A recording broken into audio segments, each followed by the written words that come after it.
हिंदवी स्वराज्याचे संस्थापक छत्रपती शिवरायांना मानाचा मुजरा, त्याचप्रमाणे धर्मरक्षक संभाजी महाराजांना मानाचा मुजरा, मासाहेब जिजाऊंना मानाचा मुजरा.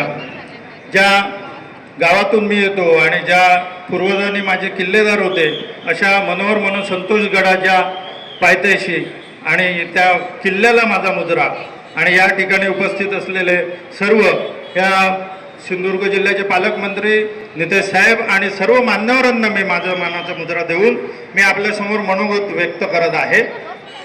सिंधुदुर्ग जिल्ह्यासाठी अभिमान असलेली व्यक्ती आज पालक म्हणून आपल्याला लाभली तर ते पालक नितेश साहेब आहेत.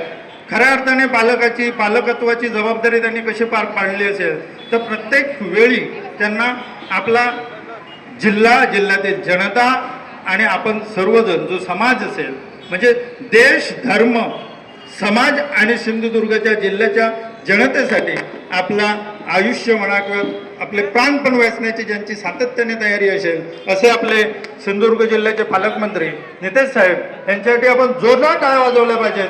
कारण त्यांनी देऊ तो शब्द पूर्ण करू अशी त्यांची एक उक्ती होती म्हणा किंवा त्यांचं एक घोषवाक्य होतं. ज्यावेळी स्वाभिमान संघटना त्यांनी काढली त्यावेळी त्या संघटनेचं घोषवाक्य होतं देऊ तो शब्द पूर्ण करू.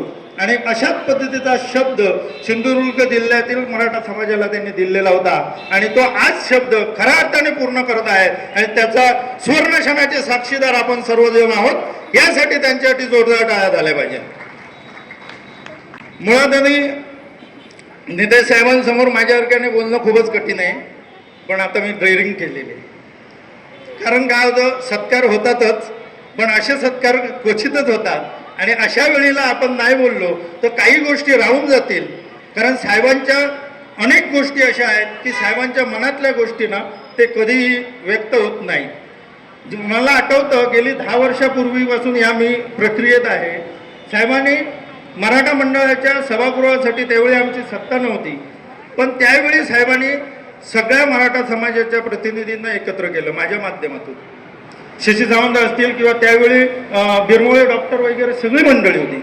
आम्ही प्रस्ताव दिला शासनाकडे प्रस्ताव दिला, तो मंजूर होण्यासाठी प्रयत्न केले पण आमची सत्ता नव्हती, साहेबांची सत्ता नव्हती, पण पाठलाग सोडला नाही. विशेष म्हणजे ज्यावेळी सत्ता बसली, साहेब पालकमंत्री झाले तर पहिला त्यांच्या डोक्यात विचार आला की आपण काय करावं, मराठा समाजासाठी काय करावं, तर अशा पद्धतीचं काम करावं या समाजाला आणि प्रत्येकाला प्रेरणा देणारं काम करावं आणि तशा पद्धतीचं काम आज साहेब उभे करत आहेत. मी अनेक वेळा साहेबांना म्हणतो, साहेब आम्ही विचार करून जिथे संपतो तिथून तुम्ही विचार करता आणि साहेबांची ती पद्धत आहे. बघा, मराठा मंडळात आता काहीच होणार नाही आणि काहीच होणार नाही अशा पद्धतीची खात्री प्रत्येकाची पटली.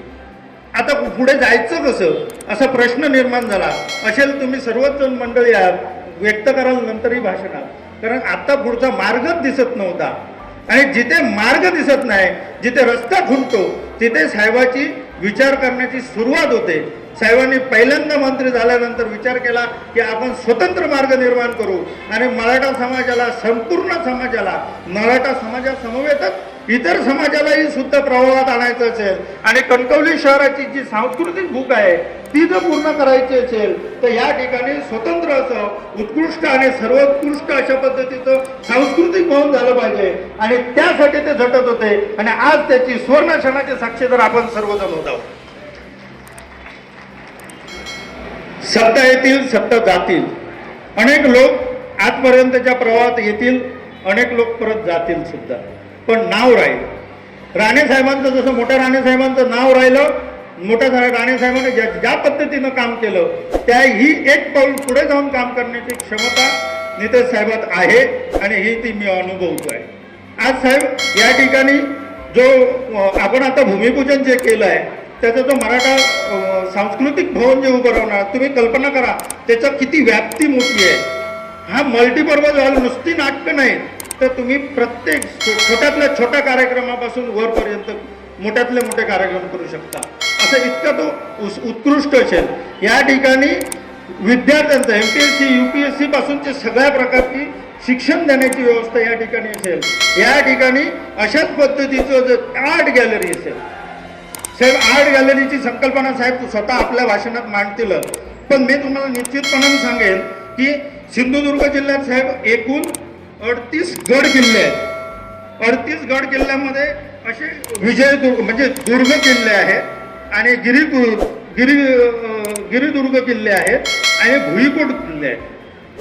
आता भुईकोट किल्ले आहेत ना साहेब, भुईकोट किल्ल्यामध्ये जर विचार केला तर कुडा आहे, खारेपाटण आहे, नांदगाव आहे, आपलं कोटकामता आहे, जसा बांदा आहे, नांदगाव आहे, भुई, हे सगळे जी आपली गावं जी आहेत ना, कोणकापते, कोकिसरे, ही सगळी भुईकोट किल्ल्यात येतात.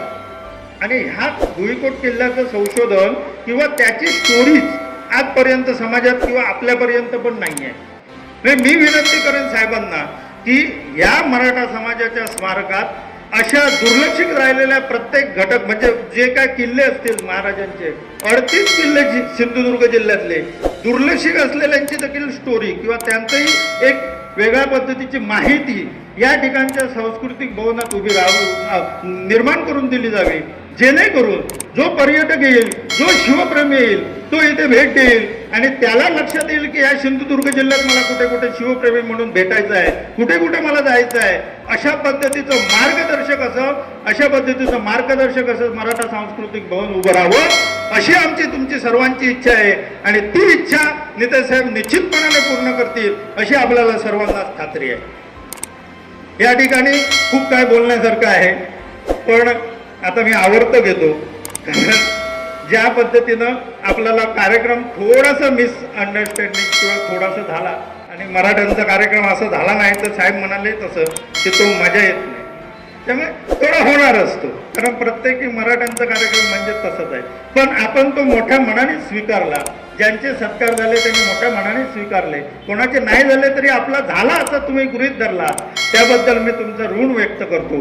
ज्या काही चुका झाल्या असतील त्या सगळ्या मी माझ्या आहेत असं समजतो आणि त्या मी माझ्यावर घेईल. पण जे काय असेल, जे चांगलं होईल ते तुमचं सर्वांचं असेल, ते नेते साहेबांच्या मार्गदर्शनाखाली असेल, मोठ्या साहेबांच्या मार्गदर्शनाखाली असेल आणि अशाच पद्धतीनं आपण पुढे जात जाऊ.